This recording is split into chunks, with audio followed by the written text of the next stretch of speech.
When women in rural communities are denied access to education and opportunity, the entire community suffers. But when just one woman is trained to harness the power of the sun, something transformative happens. Homes are lit, children can study after dark, income is generated, and hope begins to spread. This is more than just a story about solar panels. It's a story about empowerment, resilience, and redefining what's possible. Hey, everybody. I'm Stephen Shower, and welcome to Stories Sustain Us, where we explore the extraordinary journeys of people working to build a more just and sustainable world. In today's episode, I sit down with Brenda Geofrey, the dynamic country director of Barefoot College International in Zanzibar, Tanzania. Brenda has devoted her life to empowering women and girls, especially those who have been overlooked or excluded by traditional systems. We'll talk about how she helps women become solar engineers, master beekeeping, learn tailoring, and embrace regenerative agriculture, all without requiring formal education. We'll also hear about the Enrich program, which helps rural women develop leadership skills, and how Brenda's work is changing lives across East Africa. Brenda brings over 9 years of experience in project management, evaluation, and grassroots development. Raised in a family that championed gender equality, she always believed in the potential of women to lead. Her work spans from uplifting teenage mothers in Tanzania's Morogoro region to providing life-changing eye care services in Zanzibar. She's a proud member of the African Women Leaders Network, a U.S. Academy of Women Entrepreneurs alum, and currently sharpening her leadership skills at the prestigious Ungazi Institute. Today's conversation is a powerful reminder that with the right support and training, women who have never set foot in a classroom can light up their villages, literally and figuratively, and become role models for generations to come. So get ready to be inspired as we learn how Brenda is helping women electrify their homes and their futures here on Stories Sustain Us, where we are inspiring action through the power of storytelling. Brenda, hi. Welcome to Stories Sustain Us. Thank you for joining me. Hi, Stephen. Thank How are you for you doing? inviting us. I'm so honored to have you on the show. I've been excited and looking forward to this conversation for a few weeks now, ever since we've kind of connected on email. So thank you so much for accepting the invitation and joining me today. And tell everybody where you are. I'm in Seattle recording this, and you're on the other side of the planet. Let everybody know where you're from today. Thank you very much, Stephen. I am speaking from Zanzibar, Tanzania, in the beautiful island here. Yeah. Wonderful. That's off the eastern coast of Africa for those who may not be familiar with their world maps. So thank you so much, Brenda, for being here. And so let's jump into your story before we get to all of the great work that you're doing with Barefoot College, which I can't wait to hear about. But I want to learn about you. So tell me a little bit about you. Where were you born, and what's your life journey like? So I was born a lot of years ago in Dar es Salaam, Tanzania. Dar es Salaam is located in the mainland. So in Tanzania, we have mainland and then we have island, which involves two islands. But I was born in mainland in Dar es Salaam. That's where I grew up. And I went to school in Dar es Salaam, but for university, I went to like in the regions, not because Dar es Salaam is more like a commercial town. So I Okay. went in the region. So I studied my first degree at Mzumbe University in Morogoro. And then after my degree, I started looking for jobs because that's how it is. But again, I'm a second born in my family out of four girls. Okay. So you could imagine why I love issues of women and girls and all that, because at home there was no like you should do this because you're a lady. No, every work is for women and girls and everybody. That's how my parents used to like raise us. So if it's cleaning the cars, you can go and clean as well. If it's cleaning the house, it's like everything. If it's studies, like everything, it was not done because you're just a woman or you're not a girl. No, gender was nothing. That didn't change anything in my parents' mind. So I grew up in Dar. I started my first work after graduation in mainland as well, and I was actually working with profit organization back then. But I started getting into these women leadership trainings. And when I was there, I had mentors that we of course we were given. But Sure. uh, as as I was getting mentored, and you have a lot of coaches and a lot of mentors who help you grow as a young leader. So when I was there, I was like, maybe I need to like switch something in my life. Maybe I need to change in terms of career wise. And then on my leave, I would do some of the voluntary work in the region that I had my first degree. So I would go there because there was issues relating to cholera outbreak. Okay. And one of the reason was because people didn't use toilets at all. So in my leave as a volunteer, I would go to these villages, teach them important of using toilets, important of like how safe it is to use toilet, and cholera, the symptoms and the preventive measures, just to educate them. So I came up with new interest. I wanted to work with non-profit organization, and I Sure. started looking for those kind of jobs. So I didn't have experience in project management or evaluation, but I started having short courses in program monitoring and evaluation. That's when I got a new interest. I said, okay, I have to go into this. So uh, at the beginning, I was doing with other organization, and again, it was more about young girls who got pregnant, and then Okay. they drop out of school. So my task was to go see these girls, try to change their minds. You know, they are already frustrated because again they drop out of school, their friends are still in school and all that, and they're also pregnant. Others, they even already gave birth, so they don't have income, they don't have education. So we first train them to, like, okay, you need to change your mindset, and then the program also connect them with different vocational trainings. So if it's carpentry, if it's a mechanic, if it's a repairing of AC and all those, so we make sure that we connect them with vocational centers so they could employ themselves.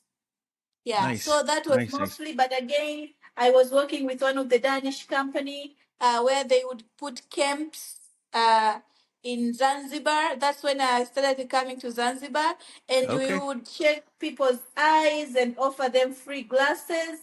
But as well, if they have big issues as far as their eyes is concerned, we take them to the hospital. So I saw that, okay, maybe working with nonprofit is really nice because I feel like I'm using my knowledge to change other people's life, Yeah. which is something that I was happy to do that.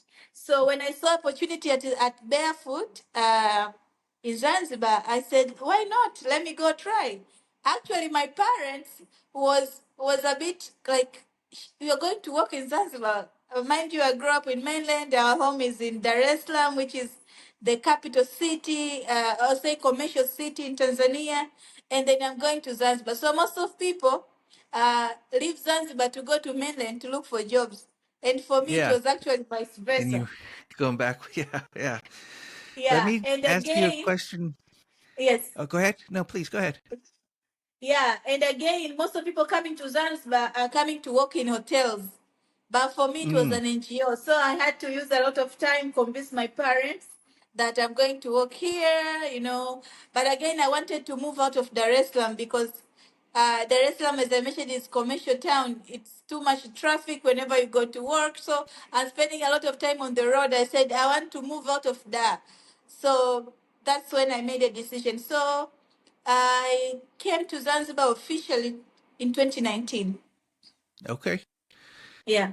Can I take you back in time to your childhood a little bit, and then we'll catch up to 2019 when you start in Zanzibar at the Barefoot College NGO. But you said something earlier about your childhood. You're the second of four girls, and your parents treated you all with equity, with gender equity, that you weren't treated differently because you were a girl. Was that is that how your parents treated you? Is that the norm for your community, or is there generally some difference between the way boys and girls are raised in your community, so that your parents were doing something unique, or was that kind of kind of how it was in the community you grew up in? I'll say it differs. Okay. Uh, I grew up in Da. In Da, as I mentioned earlier, it's a town. It's more like a Right. town area. Right. But if you go to rural areas, it's not the same. Okay. In rural areas, women are more raised to like be mothers, nurse kids, take care of people who are sick at home. Those are the kind of work that a woman should do most of the time. But when you come to town, there are still people in town which are practicing things happening in rural areas. But at least if you have parents who are very understanding, or parents who have a bit of exposure, they will help you. But if I'll say it depends on certain cultures.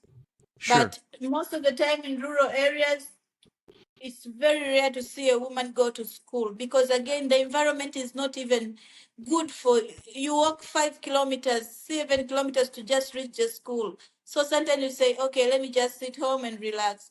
And again, better these days, but back in the days, the priority was mostly for men to go to school because relative will say, you'll get married soon, you'll move outside home. So why would we train you? Why should we train you while you are going to move out? You're going to get married in another clan, so you'll develop another clan instead of developing us. So Sure. these Sure. kind are the cases most of the time. Yeah. Yeah.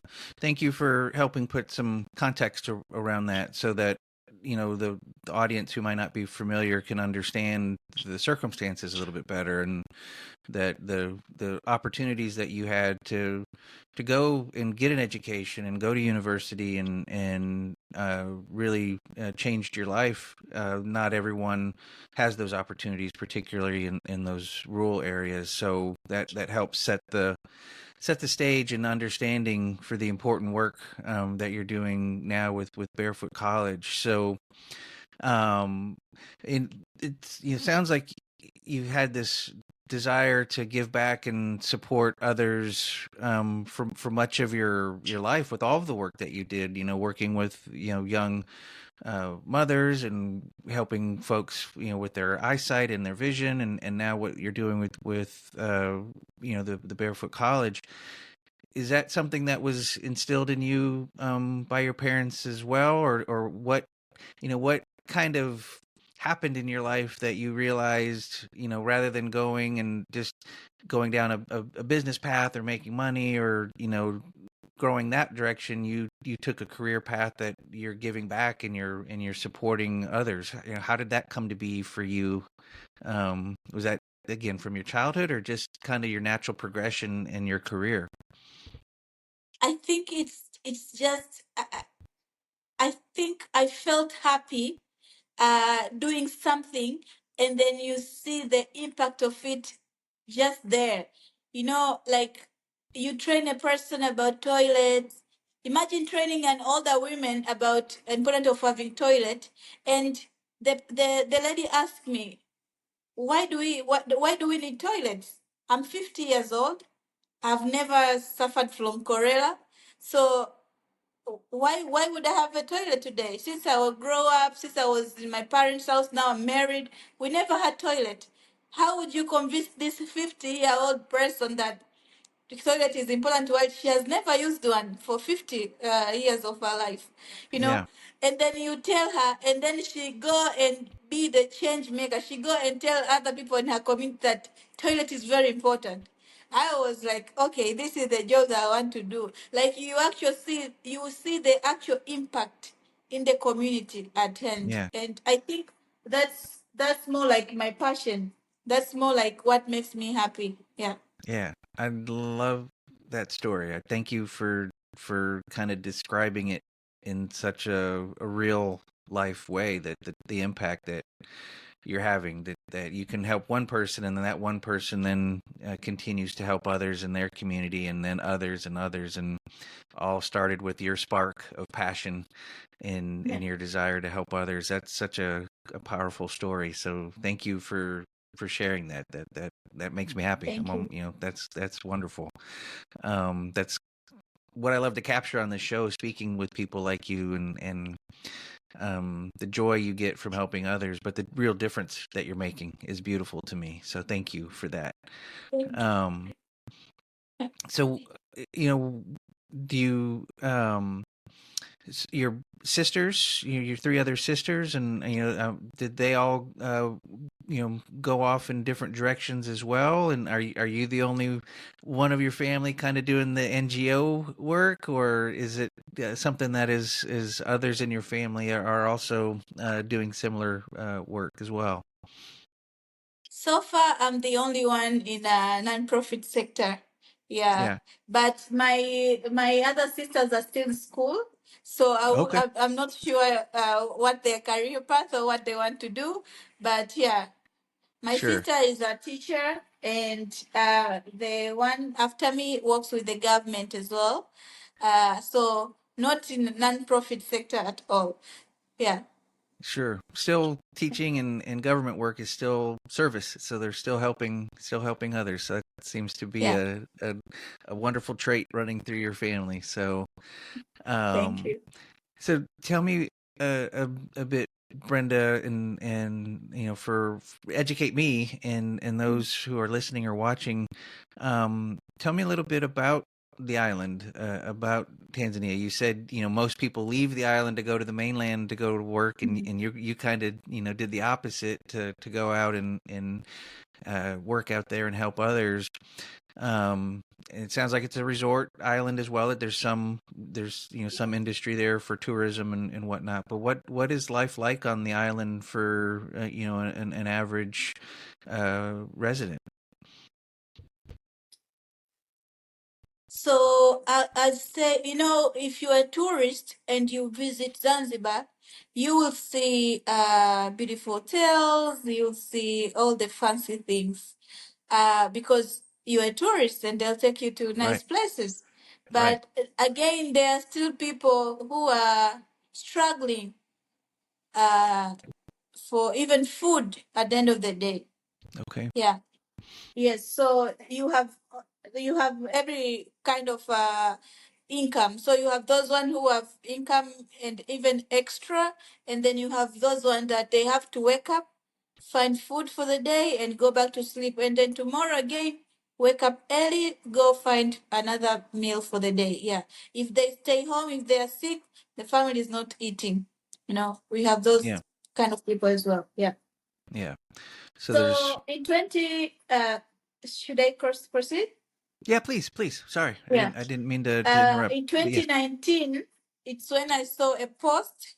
It was actually a position in Zanzibar called Enrich Coordinator at Barefoot College. So Enrich is more like life skills training, because I'm going into the next question slowly. Yeah. No, yeah. If you Good. have That's You're doing great. yeah. Yeah. Yeah. Please Yes. tell me So I more saw about this the about post, your yeah.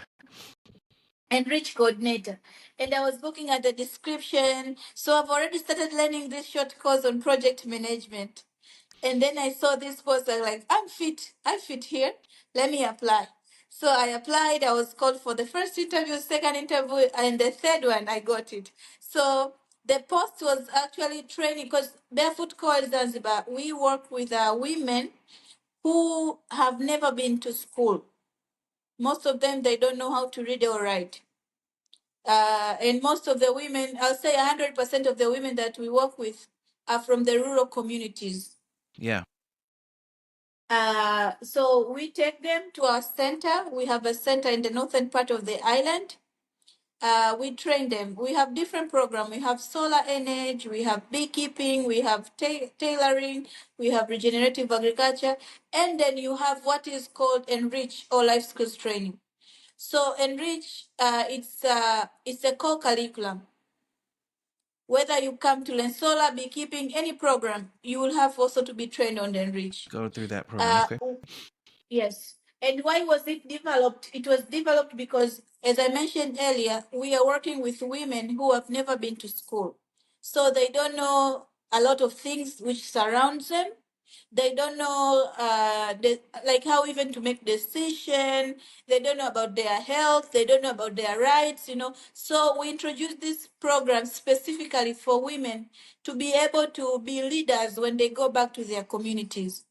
So for me, that was the best moment of my life with all going on, but being a trainer in that class was the best moment ever. Until today, I have another position, but I still attend those classes and I'm still a trainer.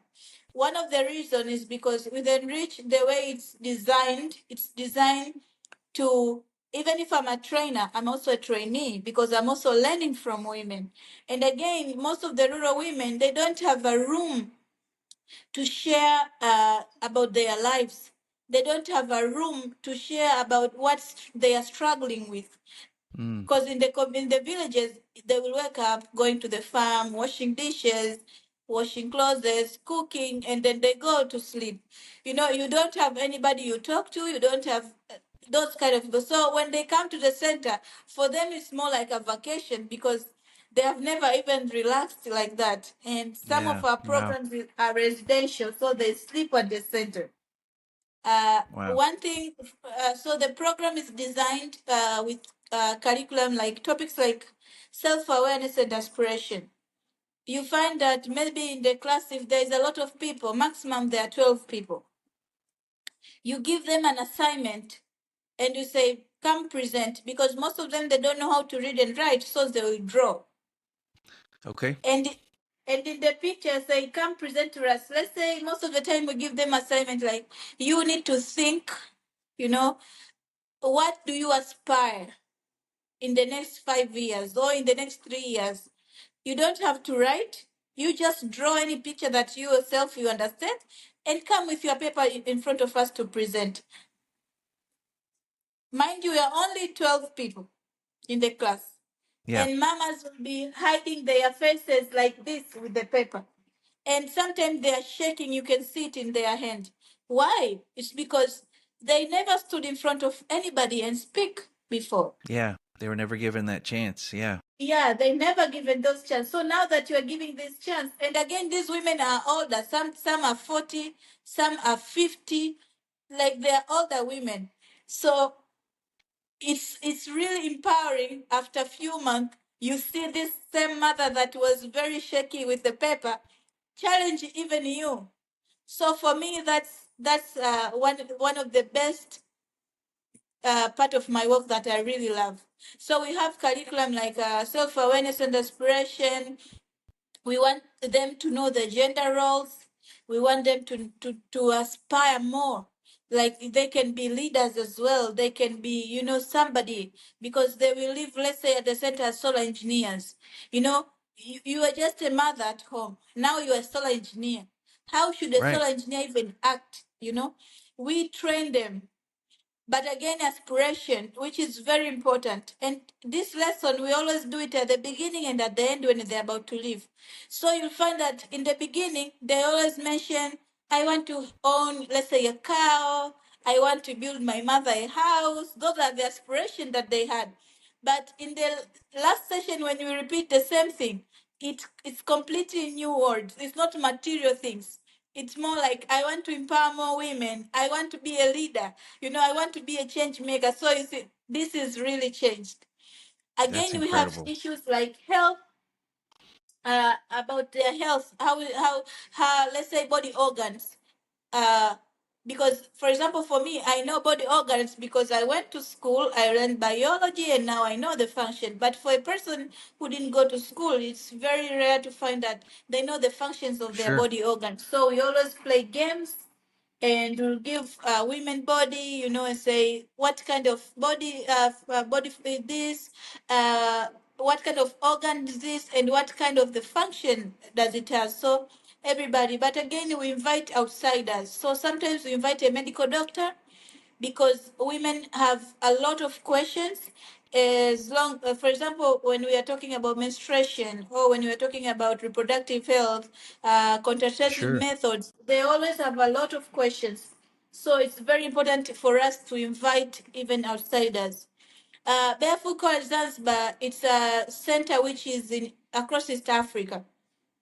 So sometimes we also invite people from we take trainees from outside the country. Last year we had trained women from Somaliland, for example. So Okay. when they came, and they always come with a translator, we ask them, what kind of health problem do you have most of the time in Somaliland? So, for example, in Zanzibar, I'll say malaria and cholera. Those are very common. So the Yeah. doctor will talk about malaria, doctor will talk about cholera. For Somaliland, the problem was FGM, female genital mutilation.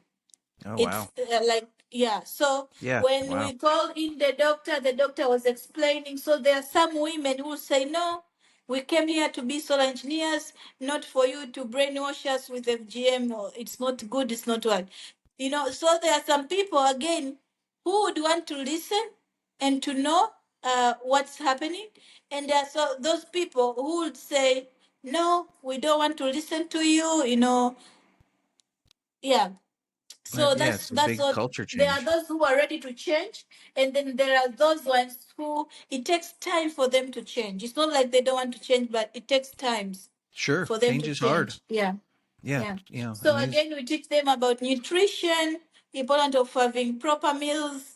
A lot of people currently are eating a lot of carbs because again it's cheaper, it's easy to get the carbs. But we give them like fake plates and say, draw a food that you really want to see in your plate. And then yeah. for the rest of the month that you are here at the center, we want you to eat this, what you drew here. So we are training them to be, again, responsible for everything they are doing in their lives. Yeah. It's We such also have a, rights and responsibilities. We teach them rights, like what are the women rights, what are the children rights. We use pictures, we use a lot of pictures. Let's say a girl washing dishes, a boy saying bye, he's going to school, and we ask mamas, is this happening to your community? Are you sending only your male kid to school and you let the female stay home to help you with house chores? So we discuss.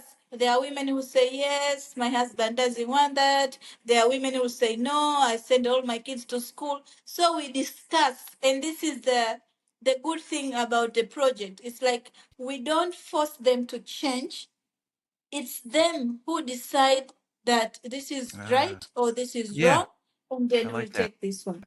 Yeah. Yeah. You give them, give them the information and then allow them to decide what's best for them and their family and their situation. You're just helping educate them and give them more ideas and let them see that there's other things that they might not have learned yet or know about. So I like that approach that you're not kind of forcing anybody to do anything. You're giving them the opportunity to learn and grow, and they can then choose what they want to do with that information. So sounds like a really powerful way of helping these people in their situations, which is so.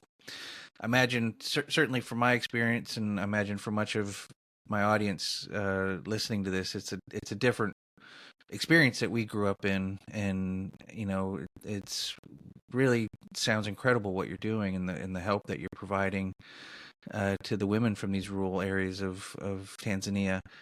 Can you tell me a little bit, and I do want to dig in a little bit deeper about some of the programs and projects like solar engineering and beekeeping and things. But before we jump in and going deeper into some of those skills that you're training these women on, can you tell me a bit about Barefoot College itself? I understand it's an organization that started in India, and kind of founded under some of the principles of Mahatma Gandhi. Um, but can you just educate me on what Barefoot College is, and then we can go a little bit deeper into some of the other programs that you're now working on and supporting. So, Barefoot College, did I get that right? Did it start in India, or so? Can you educate me on that? Yes. So it's true. It started in India a lot of years ago. And then in 2011 is when the movement started in Zanzibar. So we didn't have the center that we have currently. We used to take women from Zanzibar to India, Oh, wow. and they'll stay there for 6 months to learn Wow. about solar. That's a So big these change. Yeah. women, yeah, these women, they have never been outside their villages. Right. And as I mentioned, most of them, they don't know how to read or write. So imagine traveling to a new country for the first time by yourself Yeah. to go and meet the teachers who speak English and Hindi while you speak Swahili. And it's a new Yeah. environment for 6 months. So you can imagine how women felt, but again, they were ready to go. Yeah, the bravery and courage to do that, but also I'm sure fear to do that. That's amazing. Yeah, yeah. Yeah. So you said, There are some of the women. So I'll just take you. I'll tell you shortly how we get these women. So in Zanzibar, even before we started the center, government has always been on our side. okay, The revolutionary government of Zanzibar. So we partner with different ministries. In 2011 until 2014, the women that went to India, in total they were 13. So they went in different batches. Some traveled 2, some traveled 3, but it was in between 2011 to 2014. These women are from the villages which are not connected to the grid, to the national, to the electricity grid of the yeah, nation. sure, So they don't have power. sure, Most of them, they are using kerosene lamps. They are using torch. Few of them who can purchase batteries. Others are using candles. But most of people are using kerosene lamp because at least kerosene is not very expensive. But also, yeah, torch is for those people who can afford batteries because torch at least you can go outside. Because yeah, at night, if you go with the candle, it's like the wind will blow it out. Or the kerosene and lamp. Yeah. to to just clarify, for the term torch is probably more commonly understood in the United States as a flashlight. Mhm. So just want to, so it's a battery powered handheld flashlight called a torch. They're here just so people understand what you're. I just wanted to clarify that so people might not get confused with the difference of terminologies. But sorry. So continue. Those who have had the ability to buy batteries would have torches versus the candles, because it's obviously a better uh, uh, light source in the evening. So that's again, and kerosene, you said, is a also relatively inexpensive to purchase in the rural communities. Did I hear you correctly? Yes, that's true. Kerosene is expensive. I don't know the current price, but it's 1 point something USD per liter. Okay, Yes, so 1.5 maybe or 1.6 USD per liter. So if you have, let's say, 4 kerosene lamps in a house, then you can just use that one for 2 days and it's over. it's gone. Yeah. Yeah, yeah.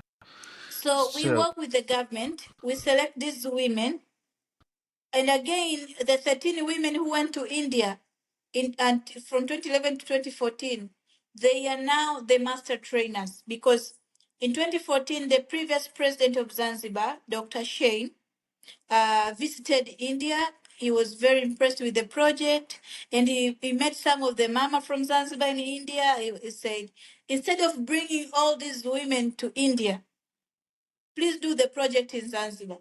Yeah. So even the land where we build our center, we was given by the Honorable President. Yeah. Nice. So That's 13 women, they become master trainers. Now they're the ones teaching other women at the center.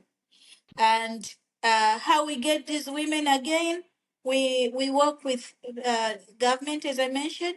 So we write a letter to different agencies. Most of it is Zanzibar Electrical Corporations, where they'll give us the list of villages.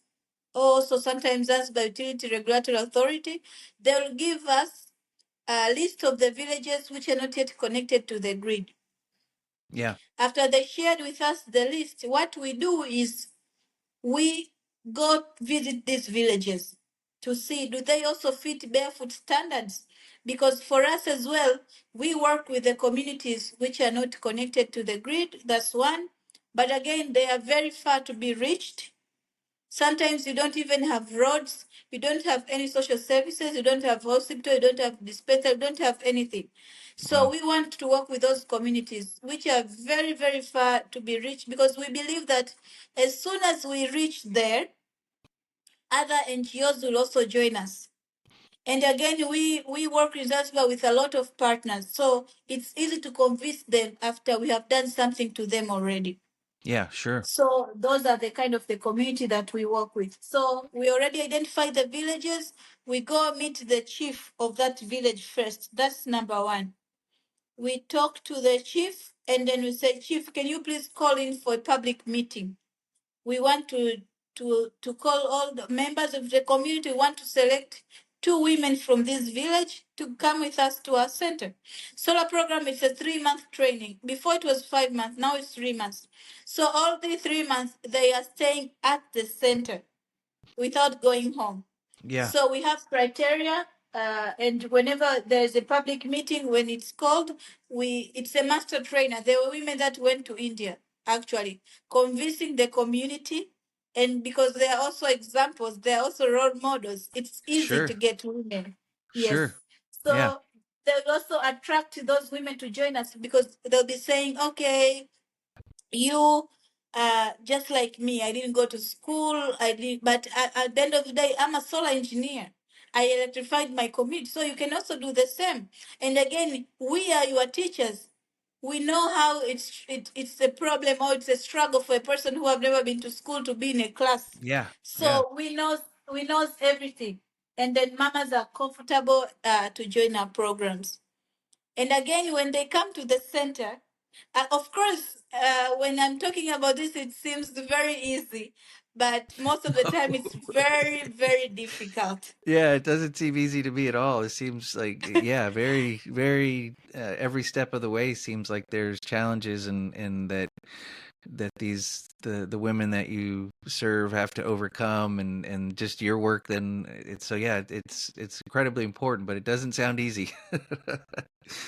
So one thing which is always a struggle for us is women getting access, like permission from their husbands.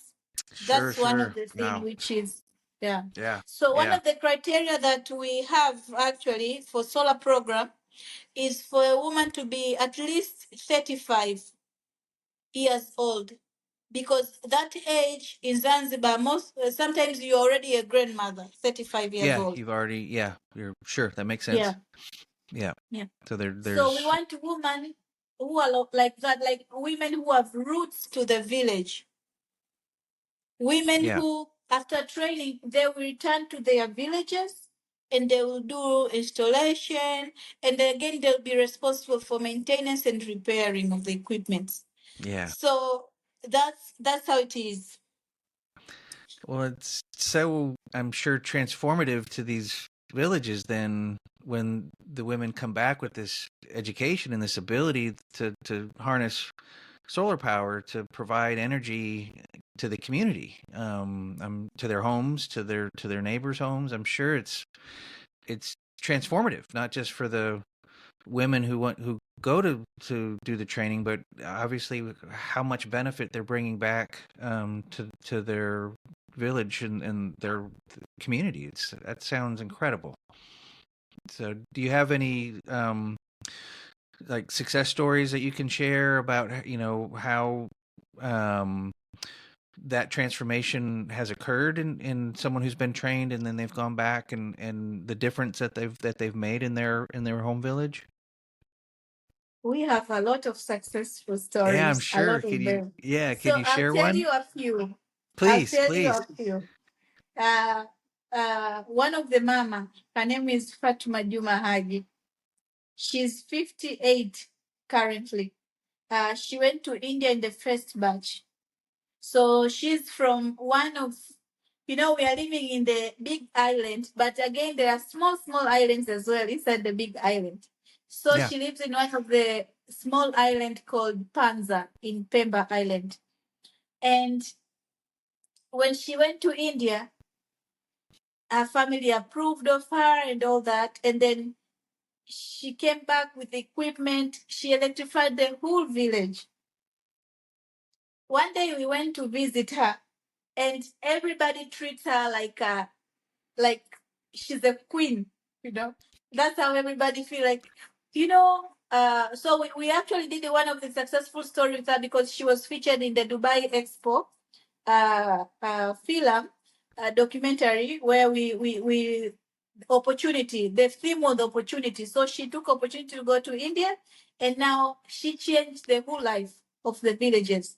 We interviewed students who used to get burned because they'll be studying in the evening, fall Wow. asleep, and then they Yeah. jump, catch fires, and they are all burned. Oh no. We interviewed fishermen. It's an island, so a lot of people are into fishing. Fishermen who used to complain that they will come home from fishing 3 a.m., 2 a.m., to find that everything smells like kerosene when they're cleaning up their fish. And the Yeah. next day, nobody will sell it.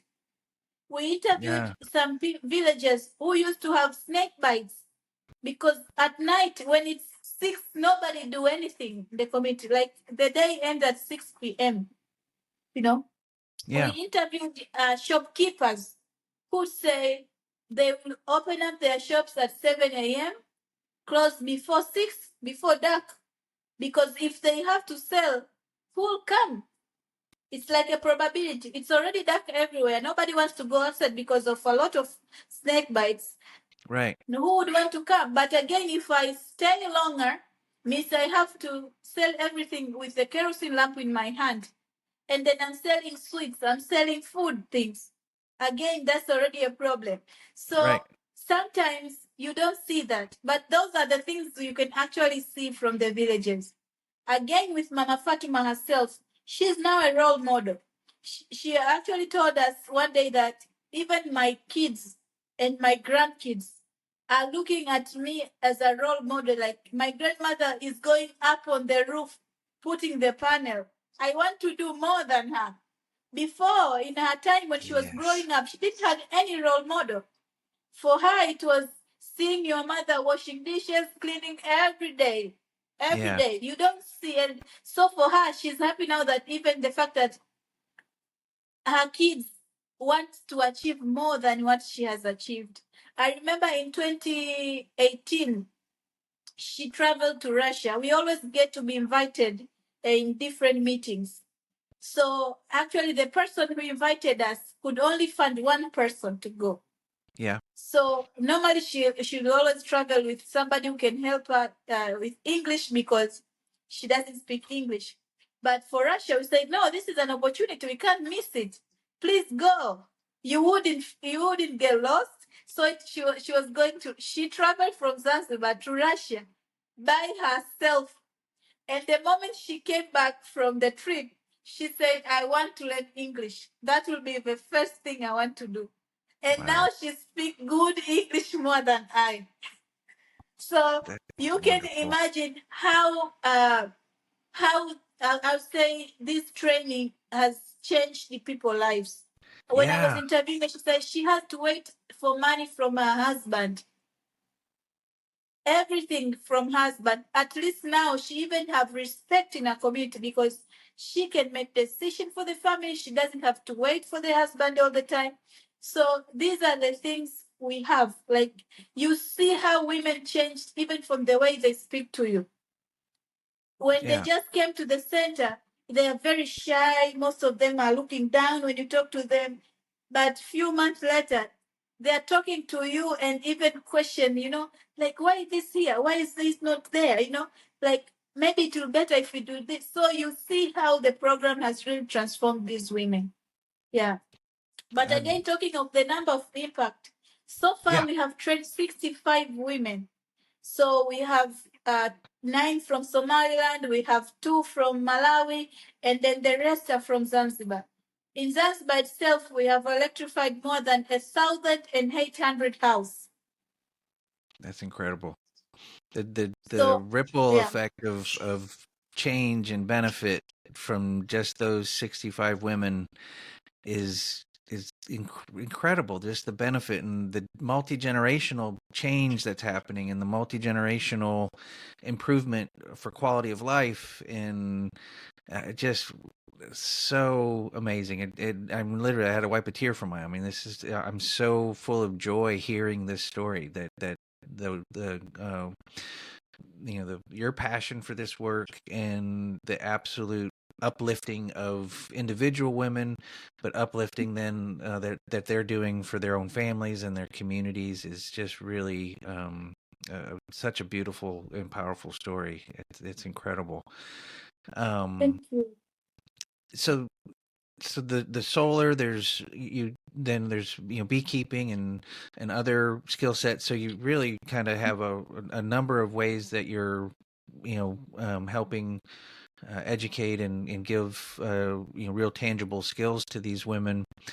Yeah. um so Brenda, what can we do, what can I do, what can people listening or watching this, like what can we do to support you, or what or help your mission and continue to help you expand this incredible work that you're doing in Tanzania? Yeah. Thank you very much again for your kind words on the impact that we have. Uh, because of time, of course, I wouldn't share a lot of successful story, but on this year when we were celebrating International Women's Day, Yeah. we trained farmers. Nowadays, especially in Zanzibar, like I know it's across the world, but in rural areas where women don't have any education about climate change, they're Mm. like in a puzzle, like what's happening? Sure. Farmers are Wow. the Never ones, thought. yeah, Yeah. Yeah. Yeah. farmers are the ones who are feeding the whole island. And then maybe we were supposed to have rain in March, but there is no single day when it rained. So Yeah. farmers are stuck. It's like, what's happening? What? Wow. Uh, Yeah. Yeah. you know. So most of if you go to the village and most of say, it's the end of the world these days. So for them they are confused. What should we do? We need to eat. We need to sell our product to eat. That's why we came up with an idea of regenerative agriculture. We train these women about how to tackle the impact of the climate change Wow.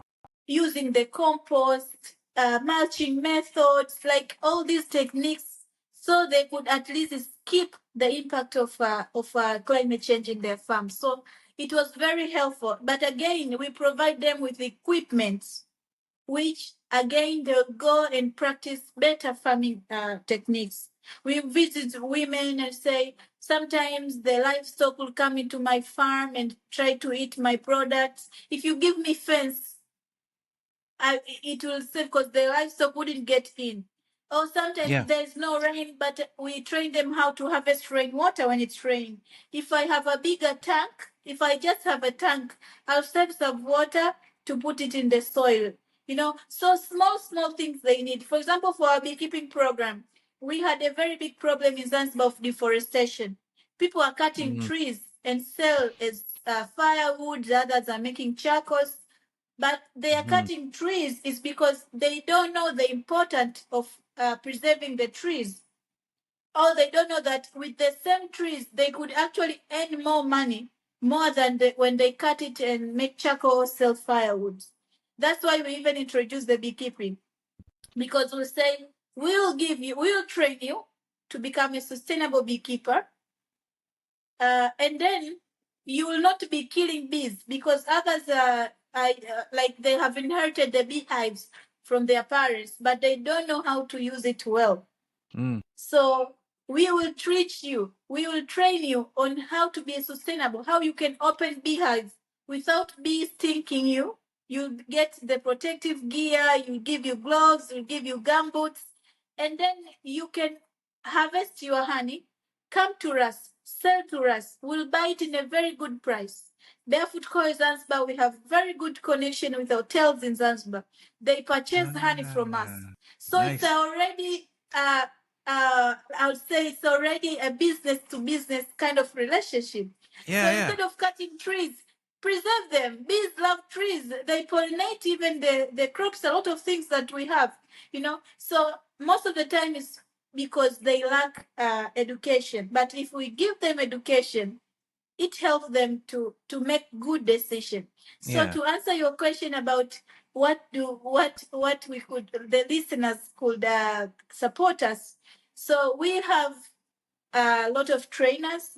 We have the facilities. If we could if we could double the impact through their support, it will be great. Yeah. So can people go to your website and support you online that way, or what's the best way for people to provide you that support if they're inspired by this story and they want to contribute? Yes, so if you go to our website, Barefoot College Zanzibar, there is a place where you can do donation.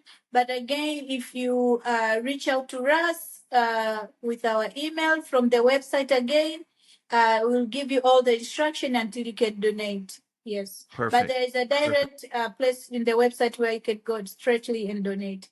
And we really appreciate. And again, in our social medias, we are in Instagram, we have Facebook, Barefoot College Zanzibar. If you go in, you check also LinkedIn, you will see updates of different activities and the program that we run. Yes. Perfect. I will put all of your contact information on the show notes page, so people can go and get all that information and follow you on social media and reach out to you on your website as well, and hopefully give support, give contributions and support so that you can continue doing the incredible work that you're doing. And I thank you for sharing the story about the beekeeping as well. I think it's brilliant, the business connections that you've already made to really help take that barrier away from the people from trying to figure out how to sell the honey. You've already solved that problem for them, so they just can continue to prosper and do so in a sustainable way. All of that is so brilliant and so impressive, and I'm hopeful that you'll get some support from coming on the show. I'm incredibly grateful that you took time out to share this all with me, and so Brenda, I do want to transition into the future a little bit with you. We end every episode of Stories Sustain Us by talking about hope. And your whole story is so filled with hope. And it's such an uplifting story. But I know there's more to be done and more that you want to do and more that you want to accomplish. So hope is this idea. It's not just a feeling. It's really a mindset. So I want to ask you about hope. So the first question, Brenda, is what is your hope for a better future? And this can be for you or for your profession or for the world. Like, what's your vision for a better future? Mhm. So for me, the vision to the better future, I'll say it's seeing women, especially rural women, outside, in the big picture, doing a lot of fancy things. And again, I forget just to mention this. A lot of time when I'm doing a presentation or I'm saying that we are training rural women, people are asking me, why rural women? And I will always tell them, women from the rural areas, they don't have access to smartphones. They don't have access to the internet.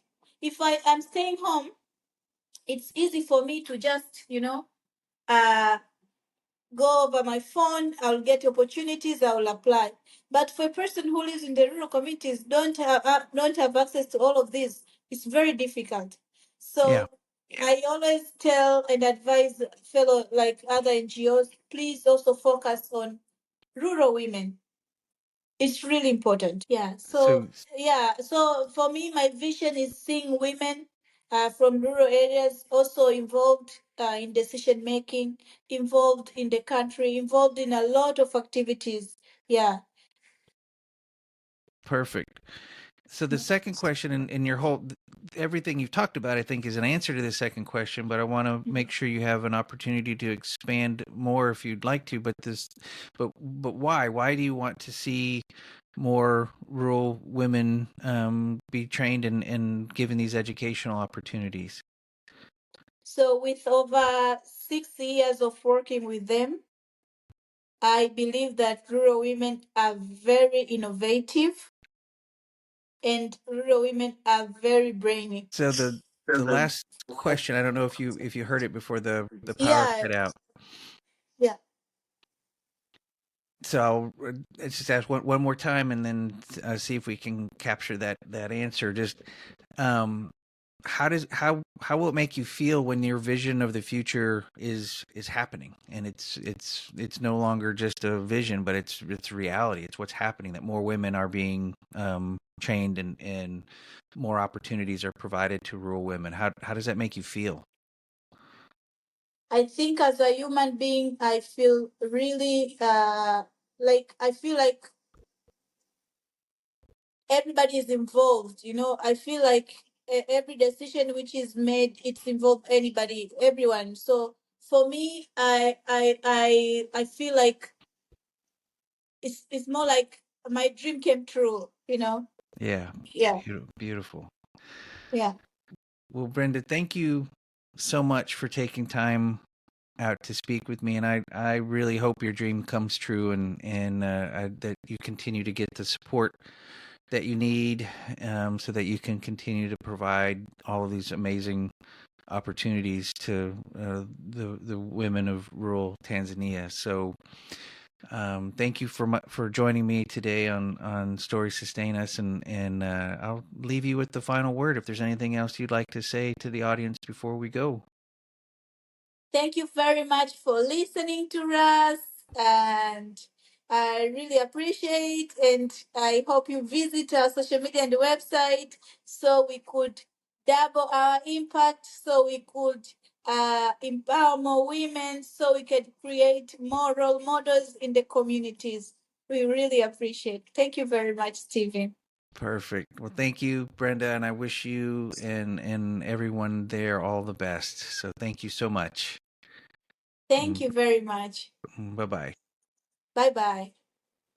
What a wonderful conversation with Brenda Geofrey, the country director with Barefoot College International in Zanzibar. In today's episode, we explored how Brenda is transforming the lives of rural women through education, skills training, and community engagement. We heard inspiring stories of women becoming solar engineers, beekeepers, tailors, and regenerative farmers, often without having ever set foot in a formal classroom. We learned about the Enrich program and how it builds leadership among women, and how Brenda's work is equipping them not just with skills, but with confidence, dignity, and the power to change their communities. Personally, I'm deeply moved by Brenda's compassionate and clear eyed vision of what's possible when women in rural Tanzania are given the opportunity to thrive. Her work touches on so many aspects of global sustainability, from ending poverty and promoting sustainable agriculture to empowering women and girls, ensuring lifelong learning, and expanding access to clean, modern energy solutions.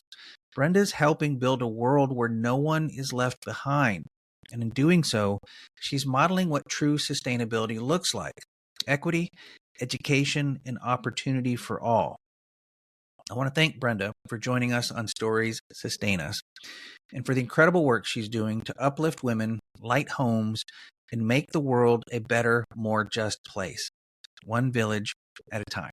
To everyone listening or watching, I hope you're as inspired as I am by Brenda's story. If you're wondering how you can take action, here are a few ways. Support the work of Barefoot College International in Zanzibar. Share their story. Donate if you're able, or learn more about how to get involved. Advocate for women's education and access to clean energy in your own community. Mentor a young person. Volunteer with a local nonprofit, or explore how regenerative practices can take root in your own backyard. Even small actions can ripple out into big changes. So thank you for being here with me today. If you've enjoyed this episode, please consider sharing it with your family and friends, liking and following the show, and leaving a comment. I'd love to hear from you. And don't forget to join me next time on Stories Sustain Us when I speak with an inspirational leader working at the intersection of faith and sustainability.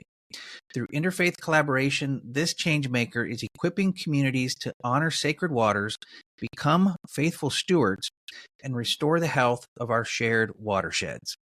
Catch the next episode of Stories Sustain Us on April 29th at storiessustainus.com, wherever you listen to podcasts, and on YouTube. Thank you again for spending part of your day with me. Keep doing what you can to make the world a better place. Your actions really do matter. Till next time, I'm Stephen Schauer. Please take care of yourself and each other. Take care.